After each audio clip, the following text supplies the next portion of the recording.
What he was trying to explain was the change in length between times, which he expressed in a way that was easier and more familiar to his followers.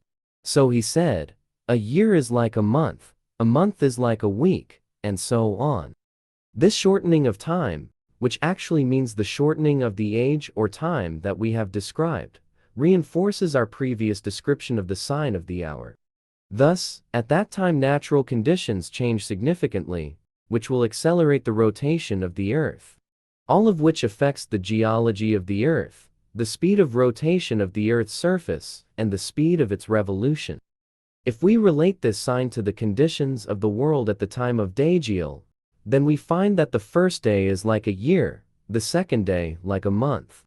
At the same time, this connection leads us to understand that the end of the acceleration of rotation will occur in the time of Dagiel.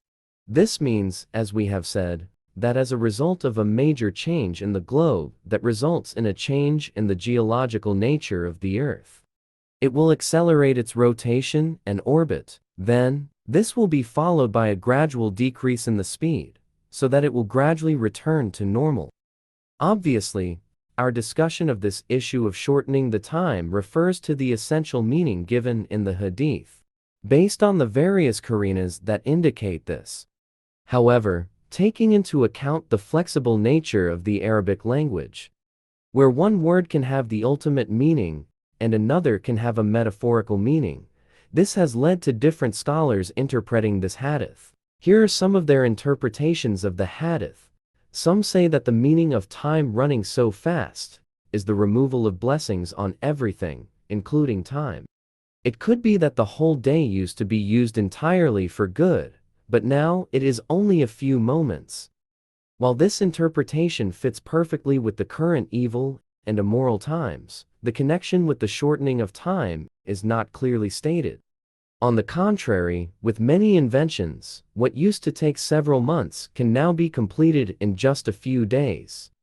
There are also those who claim that the meaning of time passing so quickly is the equation of day and night. This possibility is far from the truth. According to another opinion, the meaning of time passing quickly is the amount of evil, corruption, and ignorance. This interpretation is also very far from the wording of the hadith in question. There are also those who interpret it to mean the imminence of the Day of Judgment. Those who are of this opinion argue with the hadith of the Messenger of Allah, peace and blessings of Allah be upon him. If the time or era gets shorter, it is likely that the dream of seeing the Prophet is never a lie. We think that this possibility is also very far from the meaning of the hadith we are discussing. The hadith, in our view, is more likely to have the essential meaning, which indicates that the Earth's rotation changes, thus shortening the time.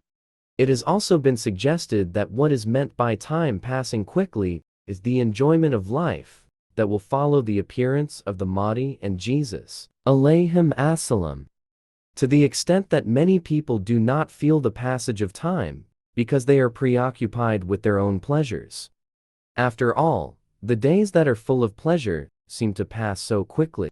We think that this possibility is far from the truth, because the hadiths that speak about the shortness of time as a sign of the last days also hint at the corruption of human behavior and the many fitna. Thus, this understanding contradicts the other signs of the last days, such as the abundance of fitna and murder. According to other scholars, the indication of time passing quickly is the proximity of one region to another. This is because with the many means of transportation and telecommunications, distance or differences in place are not a barrier. Distances that used to take several months can now be reached in a few days, even a few hours. Likewise, with various existing information, in just a few moments we can get it. This possible interpretation can also be justified. The seventh possibility we can add here is that the world is increasingly open with many demands that we never have enough time to fulfill. The day goes by so quickly without being able to optimize its use according to the desires that have been planned. This indication is what we encounter a lot today, so there are not a few people who say that the year is so fast changing and the day is so fast passing. This is the interpretation that has been conveyed by the scholars regarding the news given by the Prophet, peace and blessings of Allah be upon him, about the signs of the Day of Judgment, which are reflected in the wording of time running so fast. In our view, the more correct view is the sixth, followed by the seventh. So from the various interpretations given by these scholars, we can at least conclude that there are two possibilities that we can use in understanding this time running so fast. Firstly, by interpreting the wording as it is, that is by using the essential meaning that is illustrated by the increase in the speed of the Earth's rotation. Indeed, some people see this opinion as very unlikely, but this is precisely what we consider to be the most correct. If we turn to Allah, may He be glorified and exalted, then it is not impossible for Him to change the speed of the Earth's rotation, because what we call the change in the Earth's rotation has happened in the past, and it is possible that it will happen again in the future. Even the predictions of scientists support it. Secondly, the meaning of time passing quickly is a metaphor, as we have mentioned in the sixth and seventh interpretations of the scholars. The basic principle in giving meanings to Arabic words is that we should always prioritize the essential meaning over the figurative meaning, as long as there is no karana instrument that makes the meaning of a word deviate from its essential meaning. Meanwhile, in the context of the hadiths above, there is not a single karana that diverts the meaning of time running so fast from its true meaning. On the contrary, there is a karana that reinforces that what is meant in the hadith is the essential meaning as stated in our discussion. We conclude our discussion of this sign of the Day of Judgment with what Ibn Hajar quoted from Ibn Abi Jamrah, who gave a general understanding of the meaning of the above hadith. Perhaps the meaning of the time passing quickly is a very short period of time. Thus, this understanding leads us to something concrete. However, the possibility that what it means is abstract cannot be ruled out. Indeed, we have yet to experience something concrete. It is likely that this will only be found if the Day of Judgment is really near. But if what is meant is an abstract meaning, then this has long been signaled. This is what the scholars of today have been complaining about. They prove that they are no longer able to do or create the work that they used to be able to offer. What is even more astonishing is that they do not know what caused them to do so. 6. Trouble happens everywhere. This sign is mentioned along with the sign of the Day of Judgment that we have just discussed. The word al-harj, according to its original meaning, is mingling accompanied by conflict and feud. The use of this meaning is seen in the following sentence: Hara yan nas idza iktalafu wa iktalafu, people become noisy when they mingle and engage in feuding. Likewise, this meaning of the word is also seen in the following sentence: Harajul kam al hadith idza katsaru wa kalathu fit. Many people make a fuss over the matter when they are numerous and mingle. In the Habshi dialect, al-harj means murder. Ibn Mansur gives several meanings to this word, including very cruel killing, rampant killing, mingling accompanied by conflict, many lies, suspicion, and distrust of people over a matter. One who pays attention to the meaning of the word al-harj, then he will find its meanings close to each other. Even the words of the Messenger of Allah, peace and blessings of Allah be upon him, who used this memorization, are more appropriate and targeted than the word al-qatl, because the word al-harj is more specific in providing a meaning that refers to the conditions of how the murder occurs and provides a description of the occurrence of a murder. Because they mingle, this is where the conflict arises, which in the end they kill each other. In this case, the impact caused by the many news and lies will lead to a claim that leads to murder.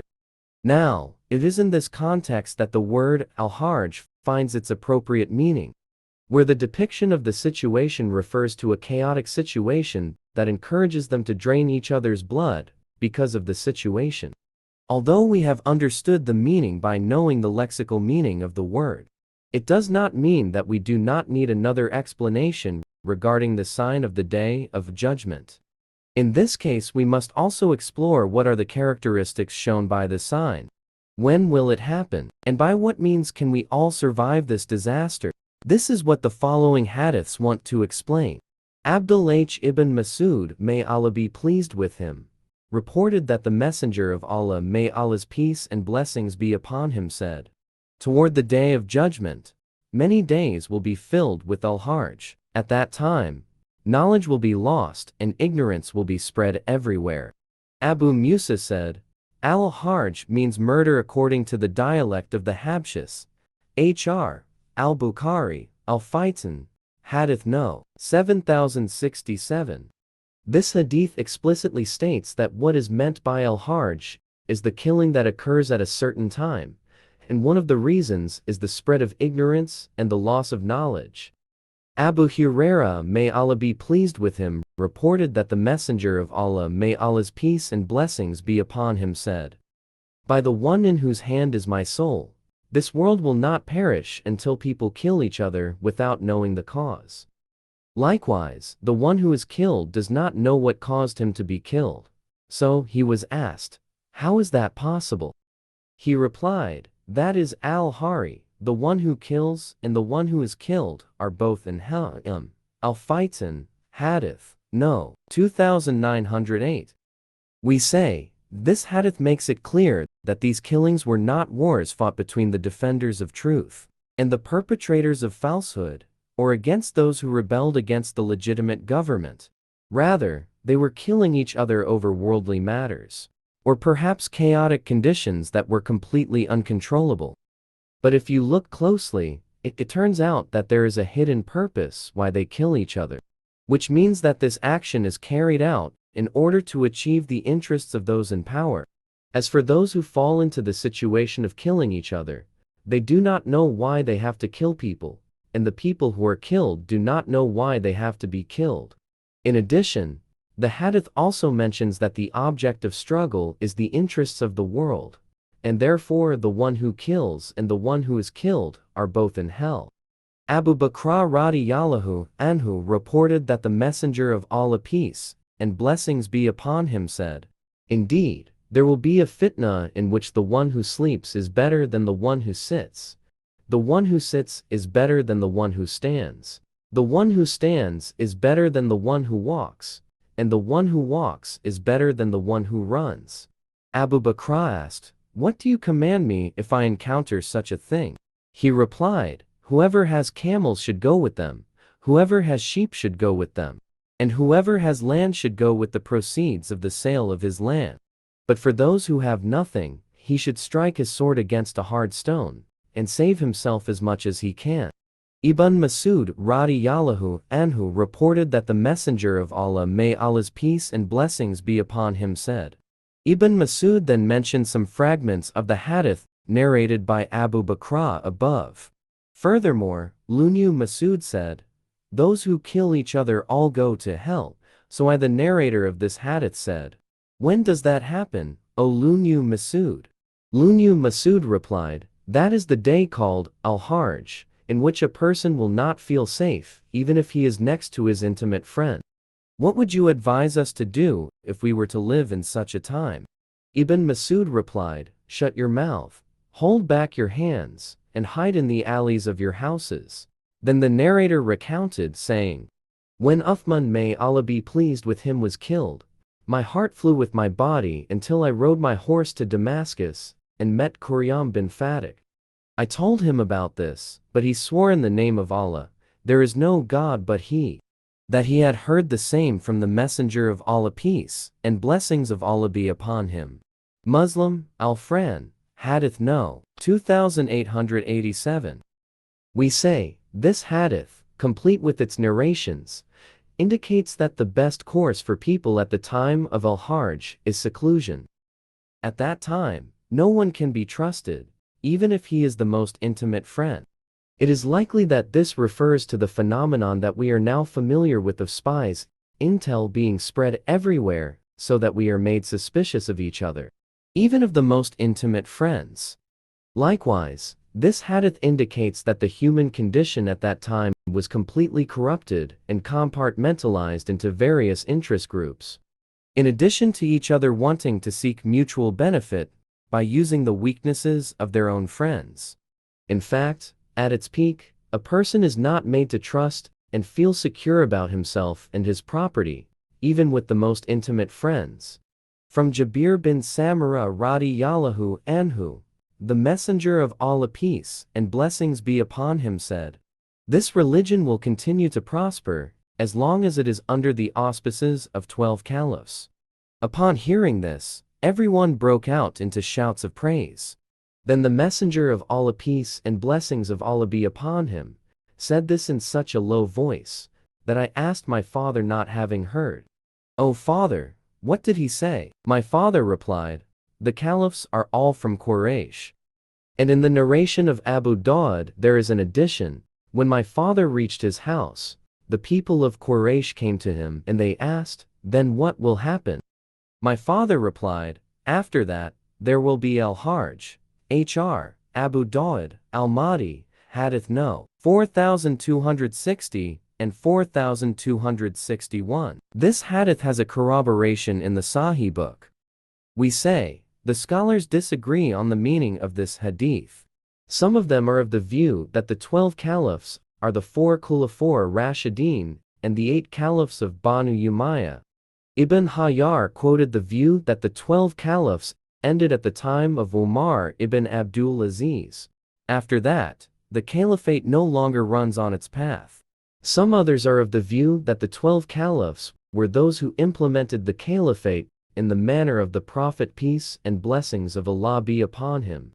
So according to this opinion, they are the 4 Khulafa Rashidin, Umar bin Abdul Aziz, some of the Abbasid caliphs, and closed by al-Mahdi and some caliphs after him. After that, al-Harj began to occur everywhere. Some others say, the Khilafah refers to an emir, head of state, who appears at the same time, and then al-Harj will be everywhere. But in our view, this opinion is too far-fetched, because in some hadiths it is mentioned that at that time, there was a consolidation of the Muslims when the government was held by each of these people. It is therefore inconceivable that if the 12 caliphs had ruled at the same time, the possibility of conflict would have been greater, so the opposite is more likely. We think that the correct interpretation is the one that states that the 12 caliphs are the 4 Khulafa Rashidin and the 8 caliphs of the Umayyads. As we have stated in the first chapter of this chapter, the corroboration is that this hadith shows that the rampant killing, or al-Harj, occurred only after the time when the 12 caliphs came to power. This is what led us to distinguish between the internal conflict extermination of separatists of the Muslims and the incidents of al-Harj in question. Abu Musa al-Ash'ari, may Allah be pleased with him, reported that the Messenger of Allah, may Allah's peace and blessings be upon him, said, "On the Day of Judgment, there will be al-Harj.